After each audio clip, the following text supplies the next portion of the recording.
a shape on the horizon, a black silhouette, then a brief flash of a muzzle, and a sound that soldiers across Europe learned to fear. The sharp crack, so powerful that it seemed to tear the sky open. This is the story of the German 88, a weapon born for one purpose but destined to dominate many more. It is the story of how an anti-aircraft gun became one of the deadliest and most famous weapons of the Second World War. To understand the 88, we need to start long before the war. Germany emerged from the First World War heavily restricted by the Treaty of Versailles. The treaty demanded that Germany reduce its army, limit its heavy weapons, and abandon much of its industrial capacity for war. But buried in the rules was a small loophole.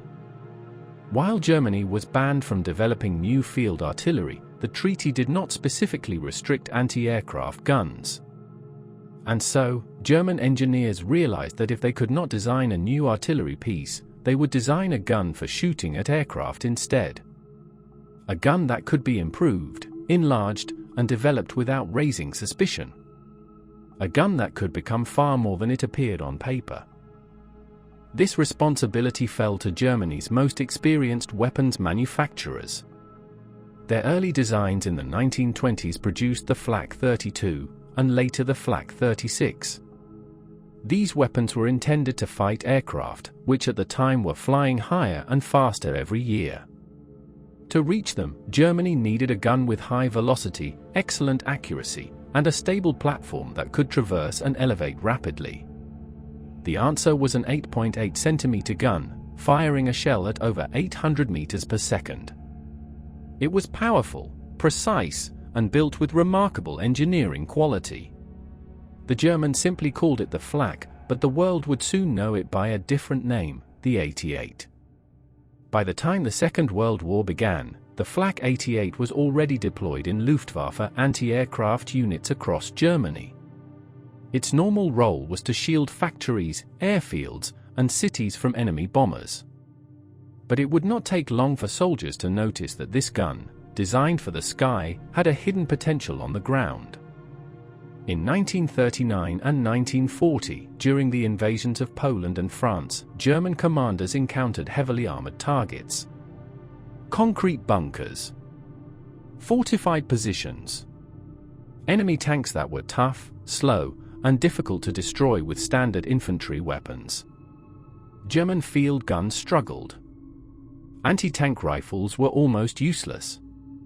But the 88 had the velocity to punch through thick armor, and it had the stability to stay accurate over long distances.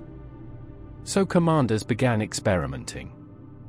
When they lowered the barrel and pointed it at enemy armor, the results were astonishing. The 88 could destroy tanks from ranges far beyond what the enemy expected. It did not just penetrate armor, it shattered it. This discovery became legendary in North Africa. In the Desert Campaign, the British sent new Matilda and Crusader tanks against the German Afrika Korps. These tanks were tough. Many German anti-tank guns could not reliably stop them. But the 88 could. In one famous engagement, British tanks advanced confidently toward German lines. Then, almost out of nowhere, the hidden 88s opened fire. Shells slammed into the British armor and cut through it with horrifying efficiency.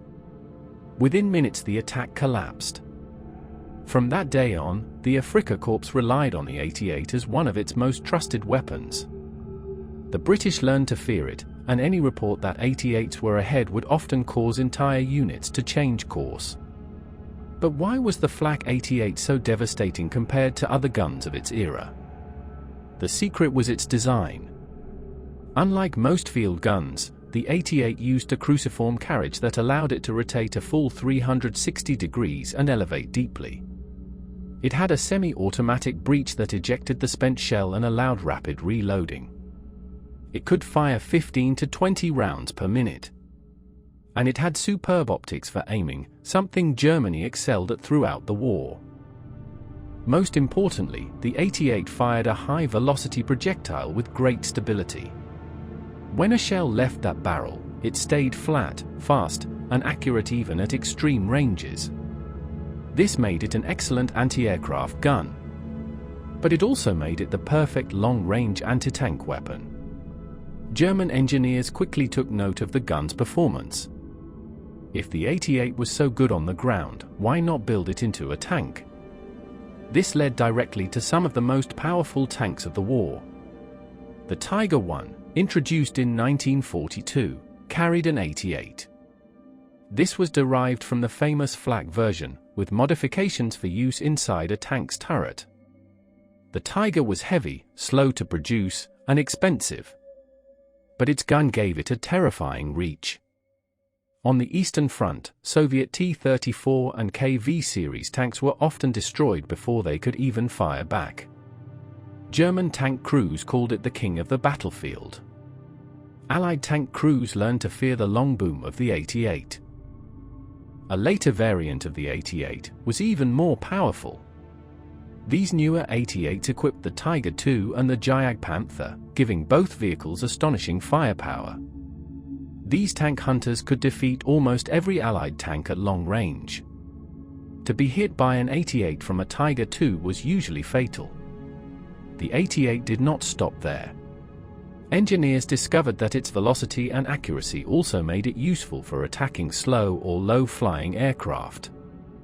Mounted on trucks or half-tracks, the 88 became a mobile threat not only to tanks but to ground attack planes.